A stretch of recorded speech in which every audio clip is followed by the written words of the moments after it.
इश्क वो है जो समझ में आए, निभाया जाए और अपनाया जाए।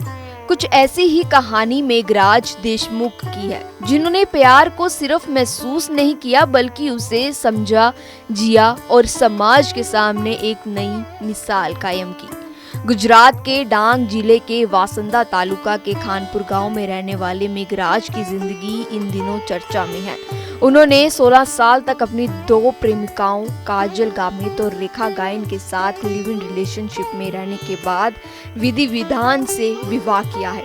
आपको बता दें कि साल 2010 में मेघराज की सगाई काजल से हुई। दोनों साथ में रहने लगे और एक उसकी बेटी भी हुई थी। फिर कुछ ही सालों के बाद रेखा से मेघराज को प्यार हुआ और वो भी उन्हीं के साथ घर में रहने लग गई। सबसे खास बात यह रही कि काजल ने रेखा को खुलकर अपनाया, उसे अपनी छोटी बहन मानकर परिवार का हिस्सा भी बना लिया। अब पिछले 12 सालों से तीनों एक साथ रह रहे हैं, प्रेम, समझ और सहयोग के साथ। मेघराज इसी बीच बताते हैं कि उनके 3 बच्चे हैं, जिनमें 2 बेटियां और 1 बेटा, और ये परिवार एक दूसरे को पूरी तरह समझता है। रेखा और काजल के बीच आज भी बहनों जैसा प्यार है। मेघराज के दादा और पिता भी 2 पत्नियों के साथ जीवन बिता चुके हैं, ऐसा मेघराज का कहना है।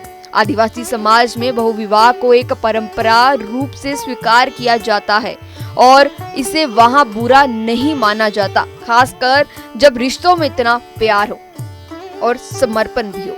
आर्थिक तंगी के कारण मेघराज ने बताया कि सालों तक शादी नहीं की उन्होंने, लेकिन जैसे ही हालात सुधरे उन्होंने दोनों पत्नियों के साथ रीति रिवाज से विवाह कर समाज को एक नई सोच दिखाई है।